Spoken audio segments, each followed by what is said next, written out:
Hello, Scorpio Sun, Virgo Moons. Welcome to your 2021 Sun Moon reading. If it resonates, consider a personal reading. Just send me an email and we can go ahead and set that up. When you view this is when you were meant to see it. It doesn't matter the time of year. And in talking about that, go check out your 2020 Sun Moon predictions that are still in my playlist. See if they rang true for you.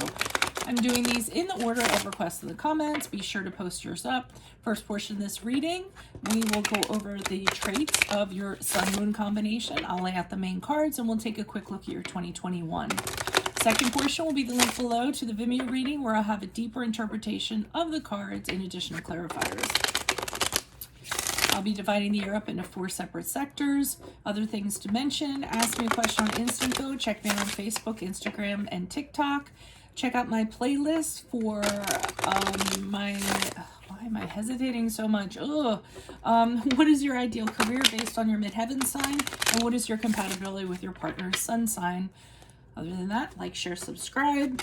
Let's get to the combination, or the traits of your combination. So Scorpio Sun, Virgo Moons, you have the ability to see through anybody in any situation with your heightened perception.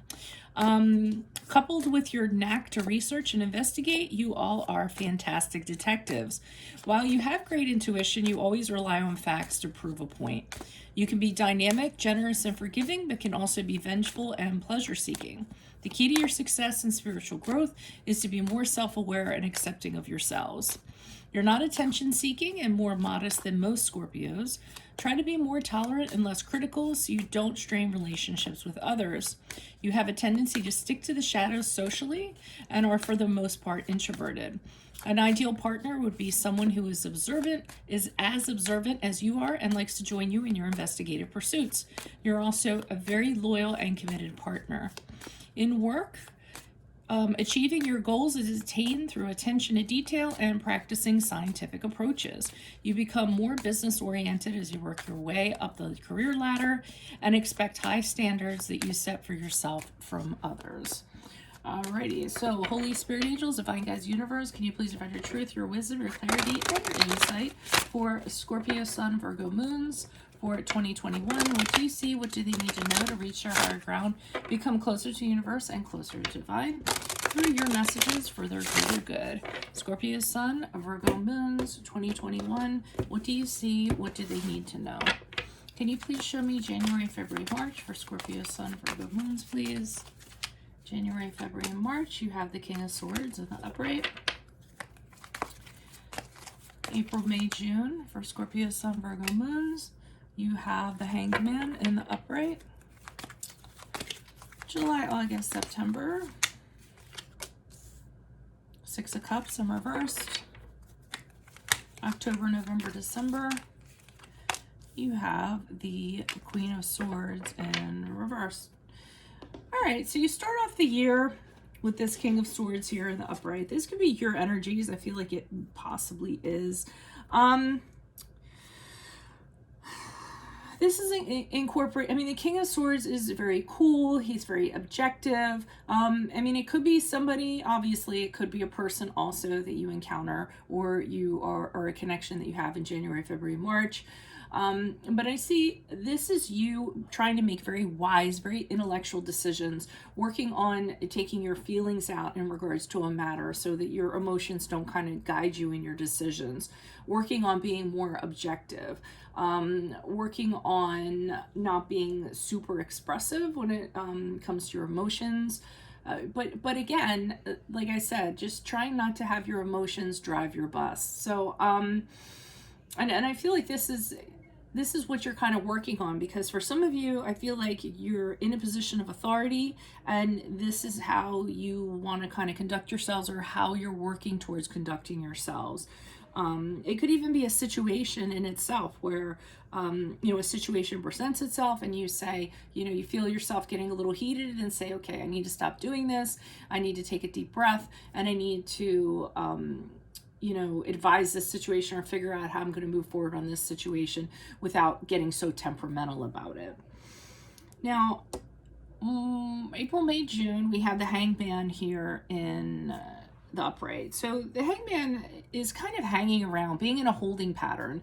You know, you kind of want to achieve goals, you kind of have things that you want to do, but it's not kind of working out. And you usually use this time to kind of go within and say, you know, it's a good time to enlighten yourself and evaluate things and say to yourself, okay, well, while I'm being held up in this pursuit that I have, why don't I sit here and think about why am I stuck, and what are the things I'm willing to sacrifice in order to move forward, and you know, things of that nature. So it really is about trying to figure out why you're stuck, why things are being placed on hold, and how to move them forward.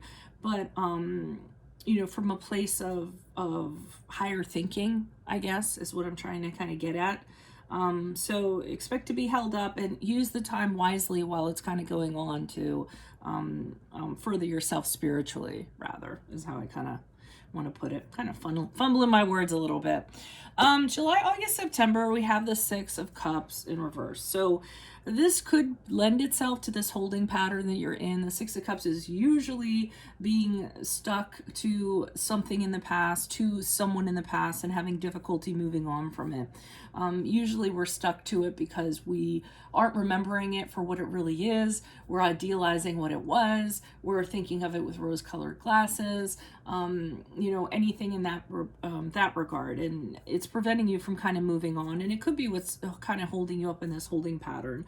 For others of you, it could be a situation where you're just dealing with a problematic child. The Six of Cups in reverse can be discipline issues with a child, or you know, having to redirect them. Maybe some of you are, you know, teachers of some sort, and having to kind of deal with that, even if it's online learning or what have you. So that's going to be your July, August, and September. Now, October, November, December, be really careful here, because I'm feeling that you are going to be in position of leadership, managing, ruling. Well, ruling, I mean, that's all, but in a position where you're over people. And I feel that you, and we've already talked about this, you can be kind of prone to kind of do this. I feel like the things that you say are going to come across a little cutting, a little demanding, a little bit critical, a little bit as though you're attacking somebody. And I would be really careful of that, because the Queen of Swords in reverse, she can be, in the beginning here, when I talked about like you being in control of your emotions and everything, that's great. The Queen of Swords is pretty much the opposite of what's going on here. And I feel like there's going to be some incident where you're going to have a really hard time quelling your emotions, not saying something that you really shouldn't say. I feel like it's going to be more in a, I mean, it could be in a relationship, but I'm feeling more it's a work situation or some sort of situation with other people, and I feel like it's not going to be a good look. So, and people are going to feel like you kind of came at them the wrong way, and they might be hurt by some of the things that you've said. So I would just be a little bit careful of that. And of course, if it's not your energies, which I think it probably is, it can also just be an individual that you're dealing with. I mean, this Queen of Swords for me in reverse is usually like the X card, or the X of an X, or it's just somebody who is really vengeful and just, you know, kind of blasts people, and a lot of people get shrapnel as a result of that. She's a little bit bitchy, actually. So that's what I have for you all. Make sure you click on the Vimeo link below, where I'll be pulling clarifiers on these cards and going into them in more depth. Consider a personal reading if it resonated. Check out your 2020 Sun Moon readings that are in my playlist. Also check out your what is your ideal career based on your midheaven, and what is your compatibility with your partner's sun sign. Those are incomplete. Like, share, subscribe, and or donate. Otherwise, adios from Veronica Garnet. I'll see you in Vimeo. Bye.